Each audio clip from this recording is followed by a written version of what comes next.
Welcome to Module 2. Today, you're going to have a speaker, and it's really important that you listen to what the speaker has to say. If you have questions that she does not answer, you are welcome to send them to me by email, and I'll get them to her and try to get you an answer back. What I want you to do is be sure that you notice that under Start Here, that IDEA, IDEA, all of the reauthorization is there for you, so you do not have to look it up. But I do expect you to be responsible for going through, for this particular week, Section C of the authorization, the reauthorization, because it deals with children up starting at the age of 18 months that are referred for services for things that would be considered mental illnesses in children, at least under that umbrella.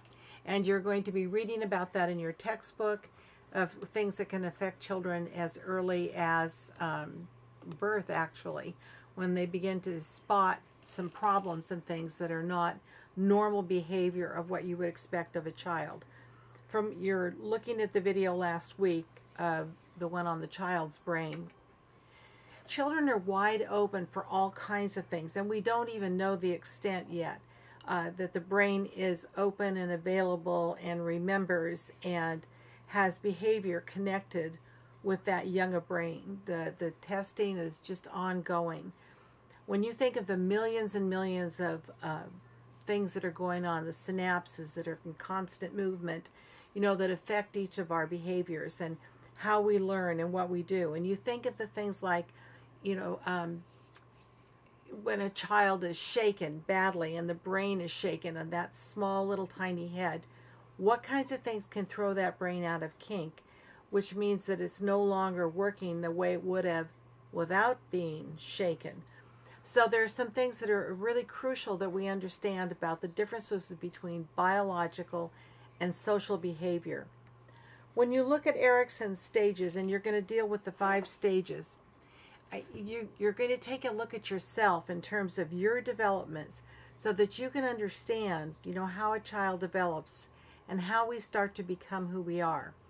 We are affected very strongly by the social part of our life, by the biological part of our life, and by the psychological parts of our life that are not so evident right from the top.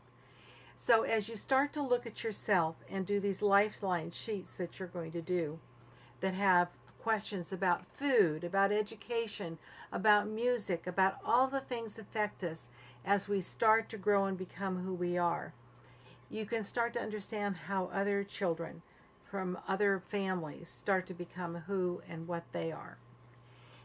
Deborah's going to talk today, or at least on this module, about Valley Mountain Regional Center. Valley Mountain Regional Center deals with young people, and she will tell you up until the age of 25. But the referrals for many children that begin at birth and the ones that start legally getting services at 18 months are the people that Valley Mountain deals with. So if, let's say, a baby is born in the hospital and something is spotted that just doesn't quite look like what you would expect in the normal development of a child at that age, there might be an early referral. It could be suspected already that autism is something that might be a viable part of what's going on with that child. And so those questions are really crucial to understand. When you talk about treating babies and you talk about treating infants, even into toddlers, who's going to pay for it? How do you receive services for your child if you know something's wrong? And nobody wants to listen, because how can you say that a child has a behavior issue or a behavior problem when they're that young? So I want you to think about that, and I want you to read and look at IDEA in Start Here so that you can see what the law does allow and the referrals that can be made. Once a child is referred and accepted for evaluation, then the cost of treating that child no longer is a parent responsibility. There may be some co-pays or some things that are not covered, but for the most part, that reauthorization came up with a way to help parents deal with these critical issues in very, very young children.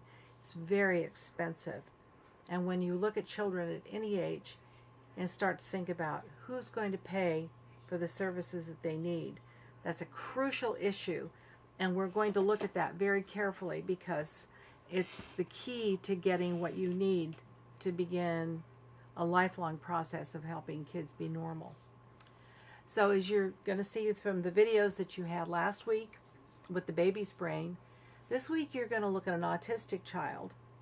And this is just a very new piece just this past year, just in the last few months. Autistic children, we look at them and they're such a mystery that we don't know what to do. In Stanislaus County, we do have an autism project, and it's worked on through Cal State Stanislaus and with the County Office of Education and a couple of other agencies that work within that, including Valley Mountain Regional Center. So what happens is we are getting some very interesting services for autistic kids that never existed before. Our textbook had a code book with it, the DSM-4, but because it's no longer the one that's used, and the new one has not been released yet, the DSM-5, I didn't ask you to purchase it. Normally it comes as a set with the our text. But in there, I understand, and I haven't seen all of it, the new autism spectrum has been redefined. And so autism, particularly when you start looking at it with young children, as early as the 18 months and having them treated and in special programs. So picture you, if you have a child that's that age and you understand that part of your day would be spent with that child being in an autism program, early childhood education, if you will. But it's only for autistic kids. That's very new. It's just only in the last 5 to 10 years have we seen a trend to giving support and help that early. So take a look at that and look and see what this child actually does. It'll help give you an idea that we don't always interpret what we don't understand very well.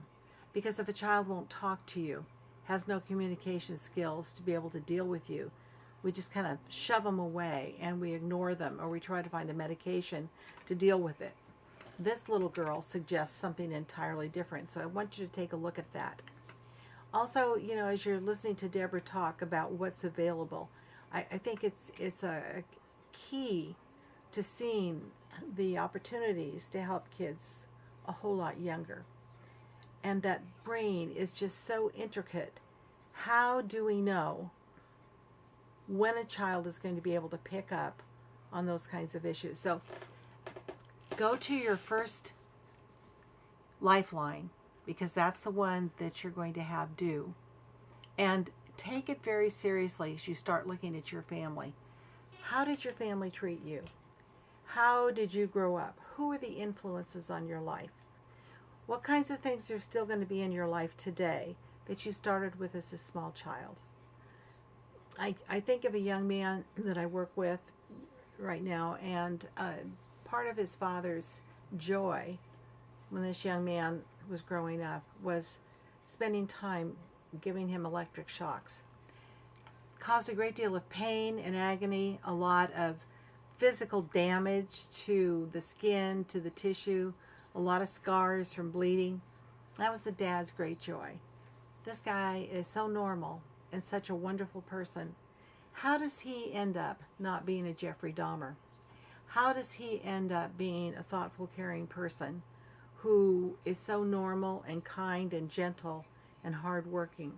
What's the difference? How does it make each of us respond? Why are you different than me, and how I saw what my parents did with me? Why is your brother, your sister, whomever else grew up with you in the family, how are they different from how you perceived what happened in your family with the same kinds of stimuli that you received? So as you start to do these life skills, these lifelines, I want you to take a look and think about you, how you perceive yourself and your family, and then how you look at what might have happened to you in terms of substance abuse, in terms of any kinds of mental illnesses that you're going to be reading about and seeing. What happened to you if you happened to be one of those who had cerebral palsy or a learning disability, or as you saw in the chapter that was due for today, Tourette syndrome and tic disorders. Where do those come from? How do you see yourself? What happens when you're a stutterer? What do other kids do to you? What do the adults in your world do to you? How are you treated? So take a look at those and take them seriously, because in knowing about ourselves, we then are able to learn more about those around us and the people that you're going to be working with and interact with. So I hope you enjoy our speaker. She's a wonderful person, very talented, very bright, and has a tremendous understanding of how health systems work in terms of getting resources for any age, much less children. And it's not an easy or inexpensive task to find services and support for kids.